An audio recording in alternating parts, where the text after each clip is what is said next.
नमस्कार विद्यार्थी मित्रांनो. माझ्या बिल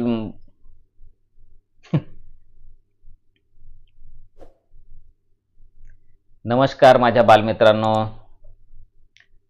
तर मराठी, गणित असं वेगवेगळे विषय आणि त्या विषयातील छोट्या छोट्या ज्या गोष्टी असतात ते मी तुमच्यापर्यंत पोहोचवण्याचा प्रयत्न करीत असतो. मुरली स्टुडिओ हा एक शैक्षणिक यूट्यूब चॅनल आहे. बऱ्याच विद्यार्थ्यांनी सबस्क्राईब करून ठेवलेला आहे, कारण विशेष माहिती तुमच्यापर्यंत सर्वात आधी पोहोचते. तर कोणी नवीन असाल तर आताच हा यूट्यूब चॅनल सबस्क्राईब करा, जेणेकरून सर्वात आधी माहिती तुमच्यापर्यंत पोहोचणार आणि ते नक्कीच तुमच्या दैनंदिन जीवनात किंवा शैक्षणिक ज्या तुमच्या शाळा चालू झाल्यानंतर तुम्हाला नक्कीच होणार आहे. तर विद्यार्थी मित्रांनो, गणित हा विषय म्हटल्यानंतर संख्या किंवा अंक त्या ठिकाणी आलंच. मग संख्या वाचन असेल, काही वेळेस अशा संख्या दिलेल्या असतात, मग त्या संख्येमध्ये कोणत्या संख्येचा भाग जातो. आणि मग छोट्या संख्या असेल तर ठीक आहे, 2 अंकी 3 अंकीपर्यंत आपण सहज आकडेमोड करू शकू. पण कधी कधी कसं होते, मोठ्या संख्या असतात आणि मग अशा मोठ्या संख्येमध्ये भाग देत असताना त्या संख्येमध्ये भाग जातो का हे आपणास कळायला थोडीशी अडचण जाते. मग अशा वेळेस काय करायचं? तर अशा वेळेस बिलकुल गोंधळून जायचं नाही, कारण अशा व्हिडिओ जे असतात मुरली स्टुडिओमधून तुमच्यापर्यंत पोहोचवण्याचा आमचा प्रयत्न करत असतो आम्ही. तर त्यासाठी गणितामध्ये कसोट्या तयार केलेल्या आहेत. काही कसोट्या आहेत, असं मोठमोठ्या संख्या दिलेल्या आहेत, मग त्या संख्येमध्ये 2चा भाग जातो का, 3चा भाग जातो का, मग अशा वेगवेगळ्या संख्येचा भाग जातो का, हे तुम्ही अगदी याला ट्रिक्स म्हणतो आपण, आहे ना. तर अशा ज्या ट्रिक्स तुम्ही वापर केल्या, कसोट्यांचा वापर केल्या, तर नक्कीच कितीही मोठी संख्या असो त्या संख्येमध्ये दिलेल्या संख्यांचा भाग जातो की नाही हे अगदी तुम्ही सोप्यारित्या आणि एकदम कमी वेळात देऊ शकता. आणि नक्कीच तुम्ही असं केलं समजा वर्गात, तर बाकी विद्यार्थ्यांपेक्षा तुमचे गुरुजी मात्र तुम्हाला शाबासकी दिल्याशिवाय, पाठ थोपडल्याशिवाय राहणार नाही. तर अशा कोणत्या कसोट्या आहेत, त्या कसोट्या या व्हिडिओच्या माध्यमातून पोहोचवण्याचा प्रयत्न करतोय.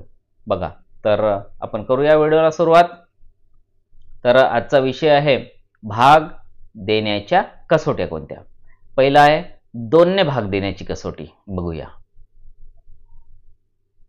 ज्या संख्येच्या एकक स्थानी 2, 4, 6, 8 किंवा 0 हे अंक असतात तेव्हा त्या संख्येला 2ने निशेष भाग जातो.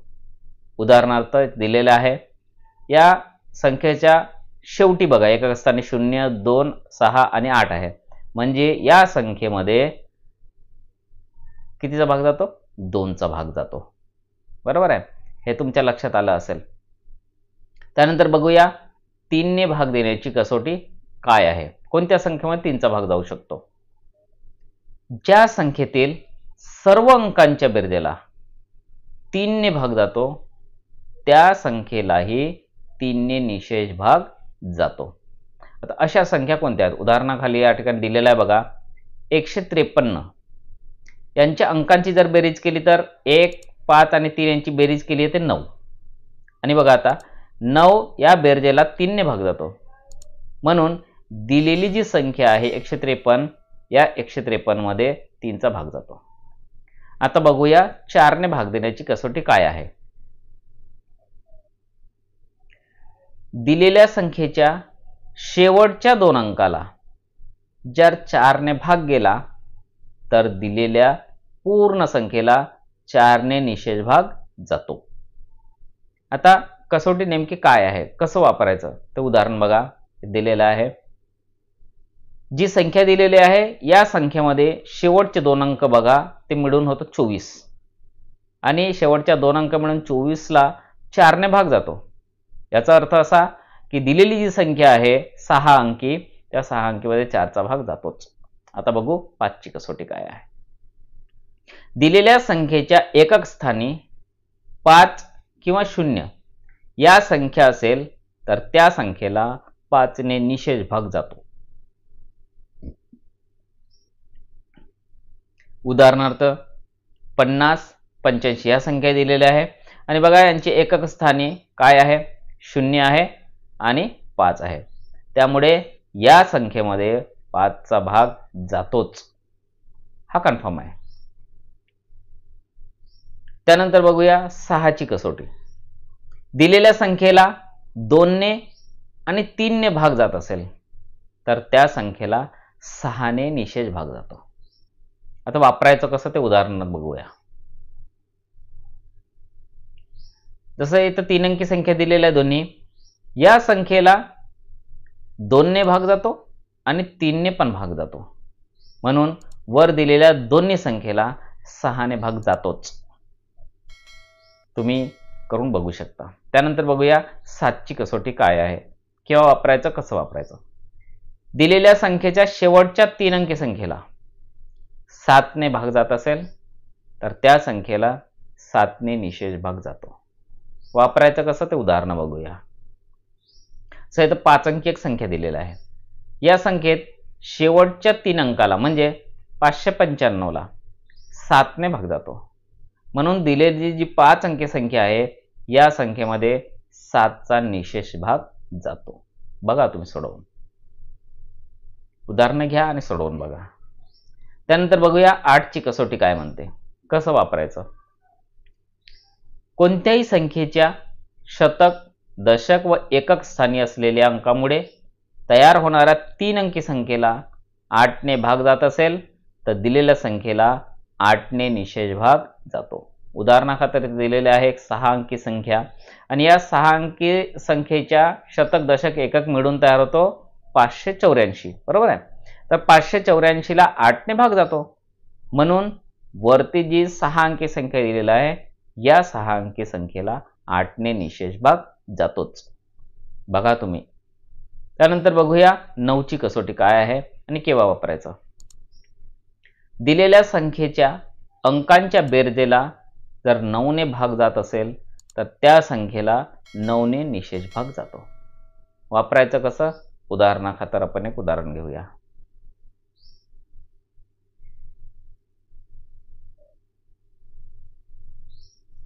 इथे एक संख्या दिलेली आहे बघा, किती अंकी, 9 अंकी संख्या दिलेली आहे आणि या 9 अंकी संख्यांची आपण बेरीज केली तर बेरीज येते 45.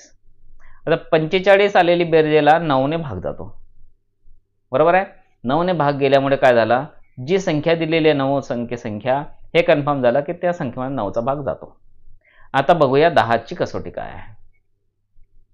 दिलेल्या संख्येच्या एकक स्थानी 0 असेल तर त्या संख्येमध्ये 10चा निशेष भाग जातो.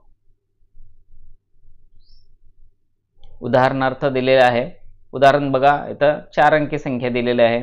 पहिल्या संख्येच्या एकक स्थानी 0 आहे, दुसऱ्या सुद्धा एकक स्थानी 0 आहे. आता 0 एकक स्थानी असल्यामुळे या 4 अंकी दोन्ही संख्येमध्ये 10चा भाग जातोच. त्यानंतर बघूया 11ची कसोटी काय आहे आणि उपयोग कसा करायचा. दिलेल्या संख्येतील अंक एकाआड एक असे अंक घेऊन त्यांच्या वेगवेगळ्या 2 बेरजा कराव्या. त्या दोन्ही बेरजांच्या वजाबाकीला 11ने निशेष भाग जात असेल तर त्या संख्येमध्ये 11चा निशेष भाग जातो. आता कसं, आता आपण उदाहरण या ठिकाणी बघणार आहोत. जसे एक संख्या दिलेली आहे 6 अंकी संख्या. या संख्येतील एकाआड एक अंकांचे गट आपण तयार केलेला आहे बघा. 1, 3 आणि 6 यांची बेरीज केली तर येते 10. त्यानंतर 9, 7 आणि 5 यांची बेरीज केली तर 21. आता 21 मधून 10 वजा केला येते 11.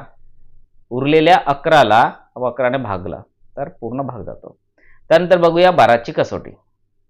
दिलेल्या संख्येतील शतक, एकक या 2 अंकी संख्येला 4ने भाग जात असेल व त्या संख्येतील सर्व अंकांच्या बेरजेला 3ने भाग जात असेल तर त्या संपूर्ण संख्येलाही 12ने निशेष भाग जातो. आता वापरायचं कसं, तर एक उदाहरण आपण या ठिकाणी घेणार आहोत. उदाहरणात दिलेला बघा 5 अंकी संख्या. या संख्येतील शेवटचे 2 अंक म्हणजे 24 या संख्येला 4ने निशेष भाग जातो आणि सर्व अंकांची बेरीज येते 18 आणि 18लाही 3ने भाग जातो, म्हणून ही जी 5 अंकी संख्या दिलेली आहे यामध्ये 12चा भाग जातोच. तर असा हा एक सुंदर व्हिडिओ. मोठी संख्या म्हणजे कितीही मोठी संख्या असेल, 5 अंकी, 6 अंकी, 10 अंकी, 12 अंकी, त्या संख्येमध्ये ह्या ज्या संख्या आपण बघितलेल्या आहे 2, 3, 4, 6, 12 पर्यंत कोणतीही संख्या असेल किंवा याच्या वर सुद्धा आपण बघूया. पुढे आपण कसोट्या पुन्हा घेणार आहोत. 12 पर्यंतच्या कसोट्या या व्हिडिओच्या माध्यमातून तुमच्यापर्यंत पोहोचवलेला आहे. तर ही ट्रिक्स तुम्ही आठवून ठेवा. आता नाही तर पुढे जेव्हा वरच्या वर्गात सुद्धा जाल तेव्हा तुम्हाला गणित सोडवायला खूप सोपं जाणार आहे. कमी वेळात गणित तुम्ही सोडवू शकणार आणि शाबासकी मिळवणार हे नक्कीच. तर मित्रांनो, हा चॅनल सबस्क्राईब करा आणि सर्वात प्रथम व्हिडिओ तुम्हीच मिळवा आणि जी माहिती आहे ते तुमच्या मित्रांपर्यंत नक्कीच पोहोचवा. त्यांना सुद्धा याचा फायदा नक्कीच होणार आहे. तर भेटूया एक सुंदरसा व्हिडिओच्या माध्यमातून. तोपर्यंत तुम्हा सर्वांना माझा गोड गोड नमस्कार. मस्त रहा, सुस्त रहा आणि अभ्यासात मात्र सातत्य ठेवा. एक दिवस तुम्ही नक्कीच हुशार होणार. चला, टाटा, बाय बाय, भेटूया.